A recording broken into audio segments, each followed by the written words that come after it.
공사비 급등으로 수많은 재건축 사업지에서 조합과 시공사 간의 갈등은 계속 터져나오고 있습니다. 정비사업체의 공사비 인상은 조합원들의 분담금 부담과 함께 일반 분양 물량의 분양가까지 끌어올려 주택 수요 위축과 미분양 위험으로 이어지는 연쇄적인 부작용도 우려되고 있습니다. 정부는 규제 완화 정책을 연이어 내놓았지만 높아진 분담금의 벽을 뛰어넘기에는 역부족이라는 평가가 나오고 있습니다. 그리고 사업성을 높이기 위한 방안으로 제시된 용적률 개선안의 경우도 기부 체납 등 환수에 대한 부담은 여전히 남아 있습니다. 또한 이번 선거 이후 법 개정이 필요한 재건축 패스트트랙, 재건축 초과이익 환수제 폐지 등 규제를 풀어 사업 속도를 높이려던 계획에도 제동이 걸릴 듯합니다. 이제 재건축 시장은 끝났다라는 주장과 강남 3구 등의 일부 사업성이 높은 단지만 진행되어 양극화 현상이 뚜렷해질 거란 전망이 나오고 있습니다. 그리고 현재는 자재비 상승과 부동산 경기 침체 등의 시장 상황이 안 좋아 나타난 현상이며 과거에도 이와 비슷한 현상이 있었고 시기적인 특징일 뿐이라는 주장도 있습니다. 그리고 지금 같은 지나친 공사비 인상 등은 어려운 시장 상황에서 건설사의 수익을 극대화하기 위한 횡포라는 주장 등 여러 의견들이 나오고 있습니다. 이 영상에서는 앞으로도 해결하기 어려운 정비사업의 4가지 문제점에 대해 이야기해보고자 합니다.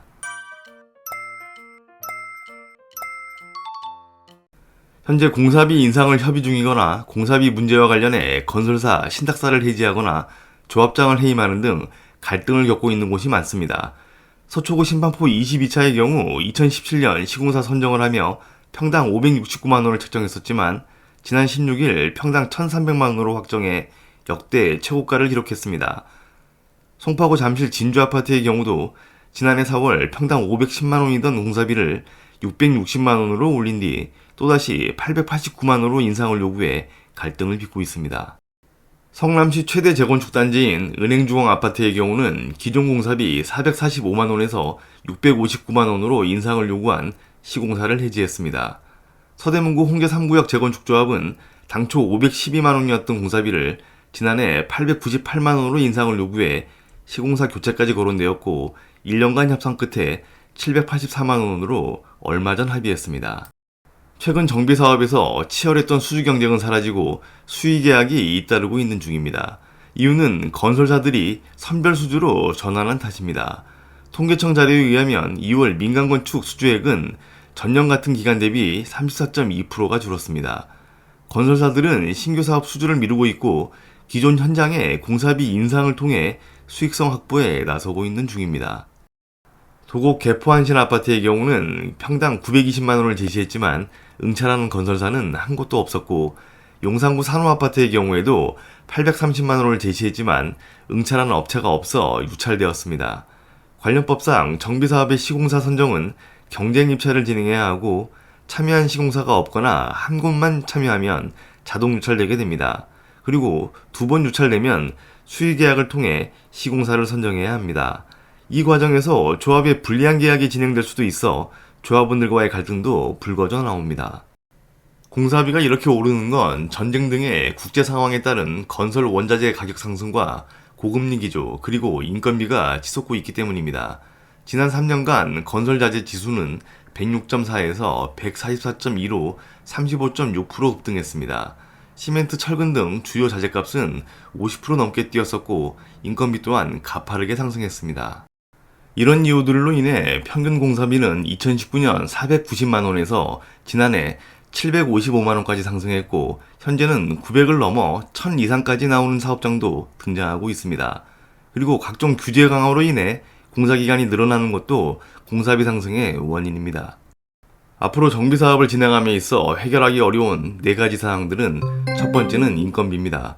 공사비를 구성하는 양대축인 자재비와 노무비 중 자재비는 국제 정세에 따라 변동이 심한 편입니다. 그나마 다행인 점은 2021년부터 급격히 상승했던 국제 원자재 가격은 현재 조금씩 안정세에 접어들고 있습니다. 가장 큰 문제는 인건비 상승입니다. 인건비는 앞으로도 오를 일만 남았습니다. 최저임금 상승과 중대재해처벌법, 그리고 내국인 인력 감소에 따른 외국인 노동자 증가 문제가 원인입니다. 건설 노동자 하루 평균 임금은 2020년 22만 원에서 올해 1월 기준 28만 원으로 약 17% 상승했습니다. 우리나라는 외국인 고용 허가제에 따라 외국인에게도 최저임금 이상의 임금을 보장해야 합니다. 현재 대부분의 사업장에서는 국내 전문 인력보다 단순 작업 위주의 외국인 인력이 많은 비중을 차지해 작업 효율이 떨어지는 게 현실입니다. 두 번째는 이렇게 오르기만 하는 공사비에 대해 검증을 할 수 있는 미비한 시스템과 법률의 부재입니다. 한국부동산원에 접수된 공사비 검증 의뢰 건수는 2019년 3건에서 2023년 30건으로 늘었습니다.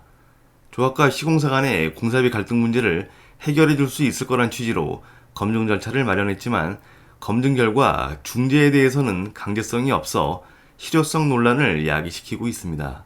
또한 올해 초 정비사업 표준 공사계약서를 배포했지만 의무가 아닌 단순 권고사항이라는 점에서 얼마나 많이 적용될지가 관건입니다.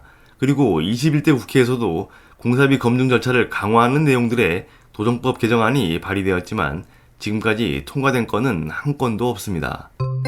세 번째는 조합 내부 갈등과 시공사와의 갈등으로 인한 사업 지연입니다. 사업 지연은 분담금과 일반 분양가를 높이는 데 일조하고 나아가서는 사업성을 떨어뜨려 결국 좌초하는 결과를 낳기도 합니다.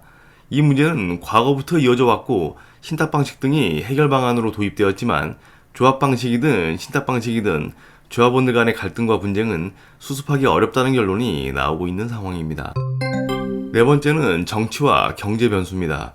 지금 같은 상황에서는 인허가 관련 완화 정책보다는 재건축 초과이익 환수제 폐지와 분양가 상한제 지역, 신축 아파트에 대한 의무 거주 기간 폐지 등 실제 사업성 향상에 도움이 되는 정책이 필요합니다. 하지만 국회에서 얼마나 많은 협의가 이루어질지는 미지수인 상황입니다. 지난 3월 27일 개정된 제초안법이 시행되면서 늦어도 8월 말에는 실제 부가단지가 나올 전망입니다. 최근 재건축 단지들의 사업성이 떨어지고 추가 분담금 부담이 커진 가운데 초과이익 부담금까지 부과되면 재건축 사업 추진이 더욱 어려울 것으로 보고 있습니다. 그리고 고금리 기조 또한 시장을 위축시키고 있습니다. 금리를 내릴 수 없는 상황이라 현재 부동산 시장은 급매물이 나오면 거래가 되지만 급매물이 모두 빠지면 다시 주춤하는 박스권에 갇혀 있는 반복되는 모습을 보이고 있습니다.